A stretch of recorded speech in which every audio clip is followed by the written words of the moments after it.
Welcome back to the Student Hub Live. Well, this session is about careers and employability. And today so far, we've heard that many employers really like Open University graduates because they've mastered multitasking and a huge range of other various things in addition to the skills and content that they've learned in their qualification. And we've also seen that many of you are studying with a view to changing your career or developing things further. So this session will come in very, very handy because the Open University have a fantastic Careers and Employability Service who can really support you in your studies, both while you're a student and for 3 years afterwards. So I'm joined by Blanchard and Catrin Davies. Welcome today. We'd like you to fill in 2 polls for us now. We'd like to know, what is your main concern when thinking about your career? And this is a multi-choice question, so you just click on the option that applies to you and then you can see what everyone else at home says also. And the other question we'd like it to know is, when was the last time you had a careers consultation? So if you fill those in for us, that would be fantastic. And also if you've got questions or you might like to share with other people at home why you're studying with the Open University, then please do so in the chat. And HJ and George will pull those into the studio. HJ and George, we've got a bit quiet on the old cats and dogs front, haven't we? We have. We've been sent in some fantastic ones, which is absolutely great to see. People's study buddies. We've had quite a lot of dogs, not too many cats, but Michelle put hers up there, and we've also got Zulu and Kelvin. And we've got a few of our favourite study quotes as well. So Davin earlier said, take time to rest, which I'll be doing plenty of that later today. But yeah, anything you want to send in to us, email us studenthub@open.ac.uk. or get us on Twitter @StudentHubLive. And in the meantime, any questions or thoughts or comments about careers or employability or anything else, I know our fantastic guests would love to hear about it. Excellent, thank you. So, may I start, Catrin, by asking you why it's a good idea for people to start planning their careers right at the beginning of their studies? Hi there, Karen. Yeah, that's a great question. And people may often feel that, well, they've only just started studying. Why would they actually want to do anything at this stage? Part of my answer would be,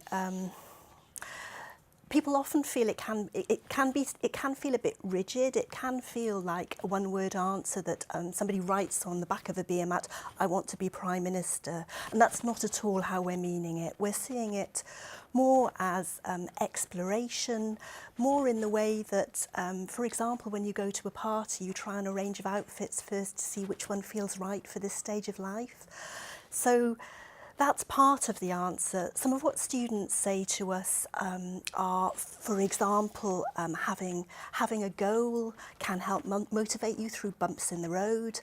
For some careers, for example, teaching choice of different modules can make a difference. So it can be useful to have a sense of what some of the options might be early on. For some areas, you might want to test drive a career briefly first, and so a bit of work experience and fitting that in between shifts and childcare can be difficult. So it can be useful to know a few years out. Actually, I'd like to do that at some stage, but I think the thought I'd like to leave people with is, I was talking to a lovely lady last week, and she said, her adult son said to her, it's your time now, Mum. And, you know, sometimes that takes a little while to unfold, to think, what do I want to be when I grow up? And yeah, so that's the thought. We offer lots of support in the Careers Service, and starting that exploration early can be useful. And those years go very fast as well when you're doing one TMA after another, and all of a sudden it can end. Yeah. So what are some of the sort of more common issues and concerns that students will talk to you about then, Claire? Well, we support students with a diverse range of individual circumstances and challenges presented to us. But a lot of the common issues we undertake in our discussions and the services that we provide can focus on things like, I don't have any experience in the career area that I'd like to change to, through to people worrying about their age at the time that they may want to progress their career, or they haven't had a chance to develop a career that they want to go into. And again, through a story, I was supporting a student who wanted to embark on a healthcare career in their early 50s, and they were concerned that would it be worth studying for only maybe a matter of 10 years of working age? We looked at the long-term benefits of studying to achieve her career goal, and then we looked at beyond that, at the long-term employment opportunities beyond statutory pension age, where she would still get the benefits and the use of her academic study and professional training.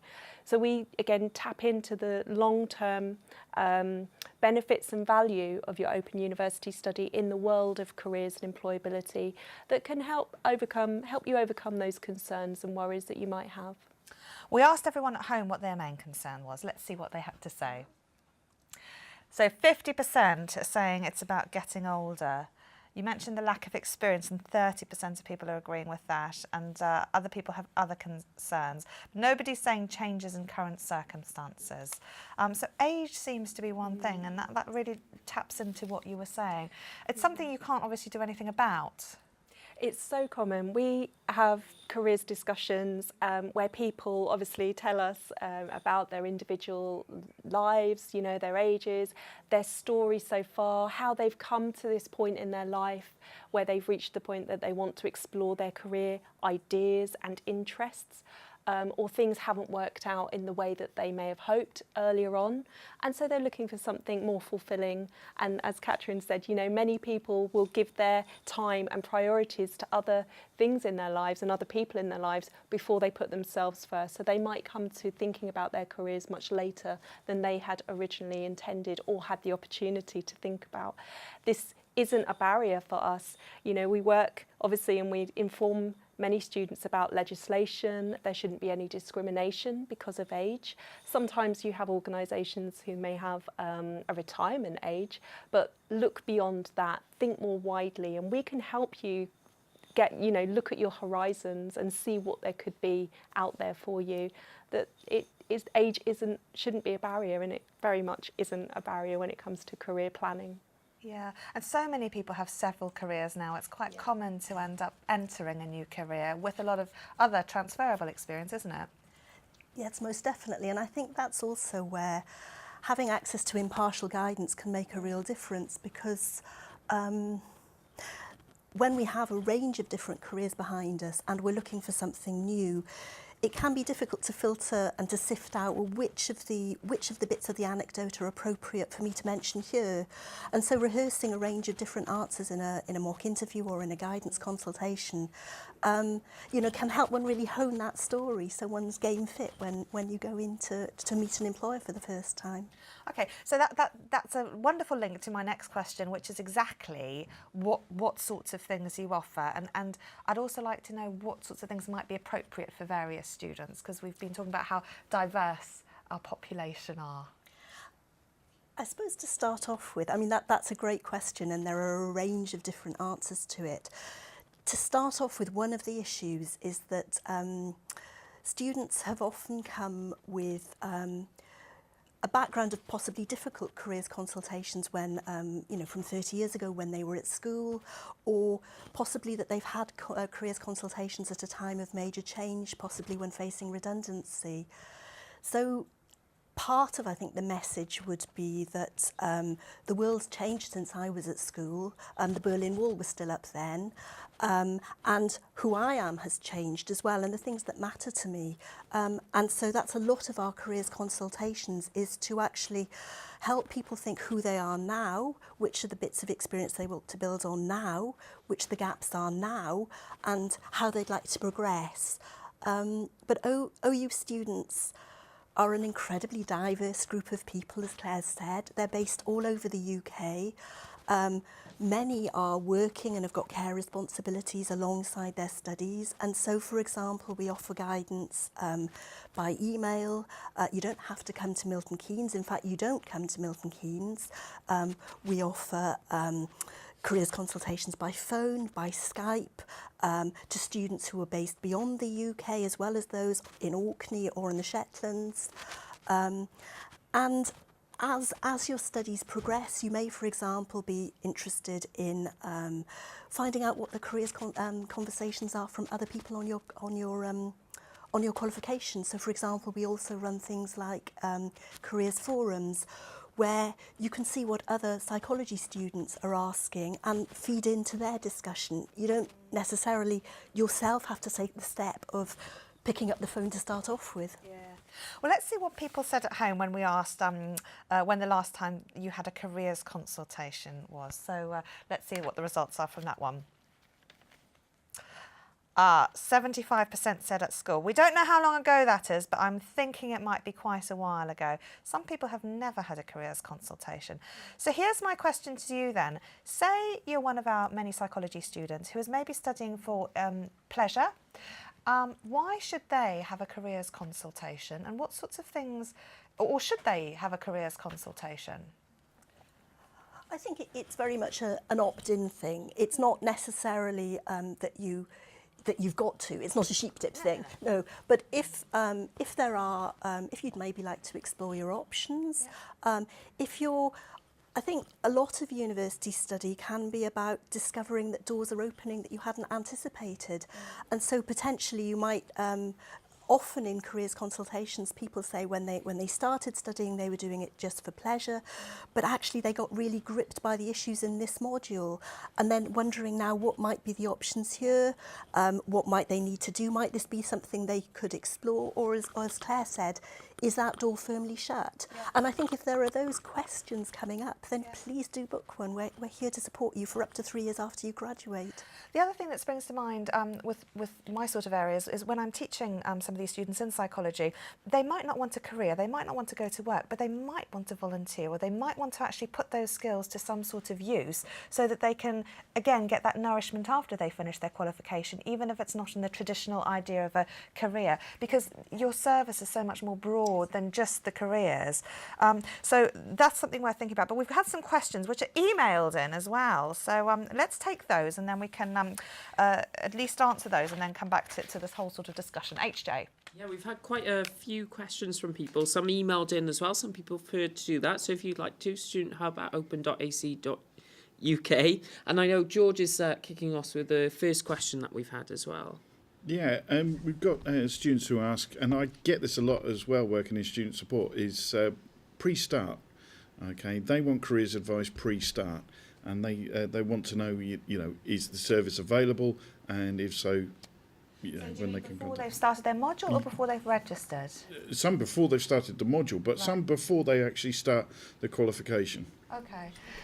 So to make sure that choosing the right modules and things like that. Okay, we work really closely with our student support team, so we are part of that student journey. And as soon as a student is registered on a module or registers with a qualification through the student support team or online, does a self-enrolment, as soon as that all appears on the system that you're registered, then you can access the Careers and Employability Service. So unfortunately, it's not available to Open University students until they become a registered student. You don't have to have started your module. So thinking about when leading up to the next enrolment date, as soon as enrolment starts, leading up to August, September starts, as soon as you're registered, you can access us. You can self-refer, or you can speak to a member of your student support team and they will put a referral through for you. But this student doesn't know what they want to do. They need some careers advice before they even start. That's absolutely And maybe fine. they want to know whether to start. Yeah, absolutely. And like I say, students do register on a qualification but may not have yet chosen a module to study. And they may not know why, they may not know what they want to do yet, as Catrin said. It's a really holistic process, so we can have a very initial exploratory conversation around where they are now, where they'd like to be, and another way that we get students to think about maybe why they're studying and how we could help them stay motivated and to make an informed choice about which modules to choose. You may well get a student who says, I really like helping people, I really enjoy psychology, I'm not sure that I want to study the psychology modules that involve maths and stats and things like that though. So what we might do is unpick that and probe and explore and question and look at the pros and cons of different areas that students enjoy. And it might actually come down to the fact that they love talking and helping and doing practical things where they help people, but they don't actually want to be a theoretical, a clinician or something like that. So we do try and open up their initial idea We're not here to tell you what to study. As Catrin said, we're impartial guidance consultants. We're here to guide you, help you weigh up the pros and cons, the options available to you so that you can then make an informed choice. And this can help prevent problems later down the line, where you might find that you did start out on one study pathway, but now you've got realised that because of your career goal, you've got to change, and you might not always be able to change taking all of that existing sort of study credit with you. So early on is really good. As soon as you're registered, it's never too early to have a careers conversation. No, absolutely. And a lot of the modules, particularly Access, are so interdisciplinary. You get a lovely taster of so many different things, so that, you know, it's not detrimental. You can go and explore, and then things do sort of narrow down a lot more at levels 2 and 3, which is good to know. We've got more questions, so may we take some more? Yeah, one of the questions we've had is, how do employers view OU qualifications compared to traditional universities? I think that's a great one. Yeah. Employers really value not just OU qualifications, but OU students. And I think as people progress in their studies and they get to meet more other OU students, I think sometimes it's easier to see it in other students than maybe in oneself. But the hinterland and experience that OU students offer from the rest of life, the resilience from juggling studies and work and childcare and care responsibilities and playing internationally in a rugby team or whatever, all of that employers really, really value. And I think one of the takeaways, students often say, yeah, but I don't really believe that's so for me. And for example, in the last few years, we've had a growing employer engagement team. Last week we had 30 charity sector employers who gave up their evenings to be on our virtual careers fair, and I think we had 50 in the careers fair that we had online in October. It's fiercely competitive in the university market to get that number of employers to work with you. So I think people really can be sure that an OU qualification is really valued, and that's because OU students are really valued. Brilliant. We've got some more questions, so let's go through. Another great question that we had in is, how would you recommend getting work experience to put our modules into practice? Oh, that's a good question.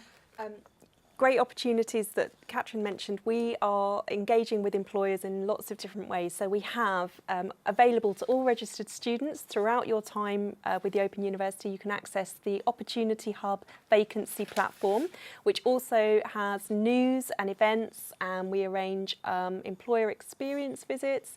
But not only that, it's a great way to try and find out about volunteering and internship opportunities. And we are finding more and more that internships that may well offer expenses, costs, or even, you know, a salaried internship will enable someone to make the change and get the experience that they would not otherwise be able to get without having been established already. So any time that you can give in between your study time, so in between modules in that summer break, you may have 12 weeks where you can offer some volunteering time on a short-term project. That's another way to build up volunteering. There's some really good websites, and we've got lots of information on our websites where we can help signpost you to find a volunteering opportunity or a work experience opportunity that's right for you and your circumstances. And just to tag on to what Claire said, you know, we're aware that OU students are often time poor as well. And so, for example, one of the initiatives that the employer engagement team brought out last summer were one-day site visits with a range of different employers, so that students who are wanting to sniff around in a certain area could go with a group of other OU students and some OU staff, could spend a day speaking with practitioners in that employer. And so, for example, this was the pilot last summer, but for example, the BBC Wales, the Environment Agency, and the big pharmaceuticals giant GlaxoSmithKline were some of the employers who welcomed our students in. And the feedback was excellent on both sides, so hopefully that will continue. Excellent. Well, that's brilliant.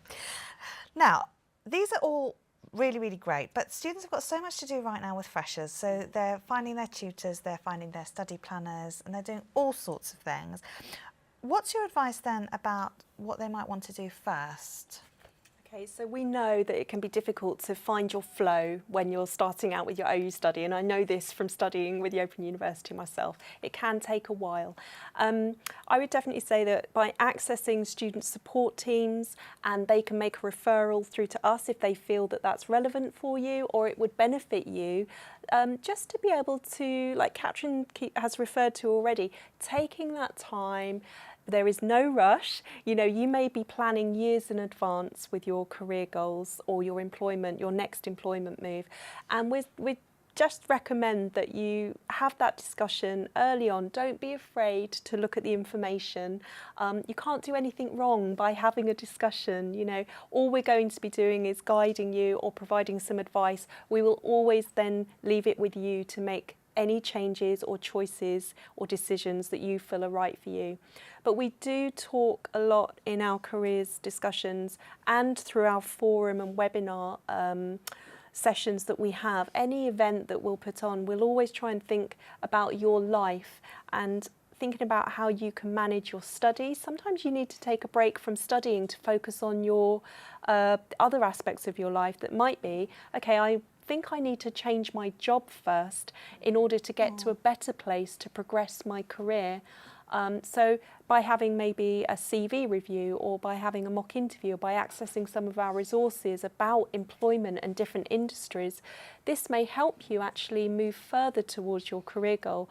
But you might need to take that step back first or take a sideways move. And it might be that you need to put the studies on the back burner and put your employment or childcare or anything, progressing volunteering experience might be more important or more of a priority to do first to help you move in the right direction. I really like what you're saying, and it's so important because I think it is not just about a career in isolation. Just like OU studies are never studies in isolation, they're part of the whole rich tapestry of life. And you've got this workbook, which I absolutely love, because it doesn't just cover careers, it's all about your goals and your drives and what makes you happy. And actually there's so many activities in there that I just think are really nourishing if you sort of can take some of those and do them and really reflect on yourself, because you know you're investing a lot of time in your studies, aren't you? And it's only good then to make sure that is going to make you happy and successful in whatever you want to do. Yeah, we love the career planning workbook. It's available as a PDF if you just want to have it on your tablet, or we can you can request a publication. I always like that because I say to people you can scribble on it. I don't normally advocate books, but I really like that because you can take it around and do little activities in it. And there's a skills assessment. So as we mentioned about transferable skills, think about all of the things that the skills that you may have gained as a parent, as a carer, by doing sport, by volunteering with an association, by being part of a faith group in the local community, having cultural traditions. All of these things will give you the skills that make you employable as well. And you can just circle them in some of the exercises in the book, and that will help you find your strengths for when it comes to writing a CV or saying the right words to bring across your strengths in an interview. And not only that, but it's also confidence, because we were talking before about how many people out there have got young children, and we were talking about the importance of time management and fitting it all in. And you know, so often you don't realise that actually, as a mother with young children, you have excellent time management skills, very good diplomatic, you know, ways of dealing things, delegation. There are all these skills, but often we don't give ourselves credit for them and think, actually, you know, I can do this because I've been able to wriggle around everything else and still get dressed in the morning, you know. And actually we think, then how can I deal with my studies? So it's that confidence, isn't it, and recognising what you can do. So what are these skills audits then?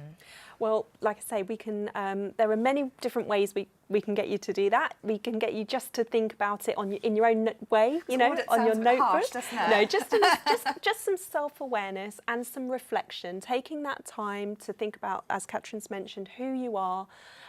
What would your career, how would you visualise using these skills that you already have? Do you want to use the skills? Do you want to take them further into the world of work? You know, the things that you can do without thinking, you know, that you project manage, getting your, you know, your kids to school every morning, how you multitask, the reliability that you have, that you're the person who always unlocks and locks up a place, a community venue, you know, you're always there for other people. I remember I've spoken to a student recently who gives up a lot of her time to help her friends and family whenever they have a problem. And these are lovely skills and very valued skills, highly valued skills by employers. So I was helping her, encouraging her to make sure that she gets that across and conveys those skills when it comes to applications for employment in the areas that she's interested in. Okay, excellent. So people can download a copy of that. But I also wanted to ask, some students may be a bit more established in their studies then. So when would you recommend they get in touch? And what advice would you give them? There may be a couple of modules in. I mean, I think people can get in contact whenever the need arises, but I think the kind of support that maybe as people get more established in their studies they might like to consider is maybe gently reaching out with employers, not just at the stage when you're actually looking for work. And for example, things like the webinars that we facilitate with employers means that one can, for example, the psychology students that you were talking about, they could look at the recordings that we've done with a range of graduates and employers working in a range of roles in the sector. I think people often focus, for example, on counselling. And of course, talking therapies are a really important part of psychology careers, but there's so many other ways that you can use a psychology degree. So I think it's partly about taking the time to unearth the rich range of options that there are out there. So it's not a hurry, but it's just uncovering the options and testing them against oneself. Yeah. Excellent. Now, you've spoken a bit about this OU Talent Connect that happened recently. Is there anything that people could catch up on with that? Now, that's a really good question. I think it's accessible for a little bit longer. We had What was it? It was an online careers fair, and it's the second one we've done. And this one was focusing on opportunities to progress careers in the charitable sector. Great. But also we had some volunteering organisations, and we had opportunities and employers ranging from the NSPCC, MenCap, Charity Works, the Prince's Trust, Charity Job. There were lots of areas, and we also always recognise our nations as well. So we'll have employers and organisations from all across the UK, Ireland, Wales and Scotland as well. Now, registered students would have been invited, so it's free again, and you don't even have to get on a bus and go anywhere. You can access it 24 hours a day. We're going to be planning more, so I would say if you can follow us on Twitter, Facebook, LinkedIn, just by using #CareerConfident, it will link you through to our social media platforms, and you can find out more about our next online careers fair, where you'll be invited to register for free, and then you'll be able to access a wide variety of employers that we have on the next time. Excellent. Well, that sounds fabulous. Yeah. I think we've covered pretty much everything that we had to fill everyone in on. So was there any other advice you wanted to give to students, or anything that we've missed out on? Well, we just want our students to feel confident and ready for employment, as well as feeling confident in their studies. We know that OU students will increase in confidence, and they will have such a sense of pride and achievement when you've managed and juggled and balanced your study with other commitments in your life. And we just hope that, you know, we're here for you from the moment you start to 3 years after you finish. And I think what I'd like to say, the OU Careers Service, we're also at graduation, but we have the rich opportunity to be with individual students in individual, careers consultations. So we know the marvellous candidates that people are at graduation, but we also know from the one-to-one discussions that people often don't feel that they're that person as they're on their student journey. And so I think really what we want to say. We're here to support you. We watch you unfolding. We watch those career plans coming to fruition. You know, if you're feeling at the moment a little bit apprehensive, if you've got many ideas, or if you've just got one, or if you're really not certain, we're here to support you on your journey, yeah? And it's all very normal. Oh, yes, no, indeed. I think we so often feel, you know, that we're an imposter and that everyone else is better than us. It's a really common thing, especially when you can't see other people. Yes. But that's been a wonderful session. Thank you so much for joining me to talk about all of that. And if you'd like to take advantage of the Careers Service, then please do. The links are on the website. And if you are a new student and you're not quite sure about what to start studying and you haven't considered registering, remember our student support team can give you all sorts of advice on the particular modules and pathways, and talk to you about studying at the Open University as well. So they're a great source of support to talk to if you haven't already started studying. HJ and George, everything okay with you? Crazy. All right, time for a cup of tea, I think. Where's that tea bell? Let's order some tea for after the break, when we're going to be finding out about Jill's experience as an OU student. But let me show you about one of the interesting features on campus in one of our campus tour videos, and then I'll be back in a few minutes talking to Jill.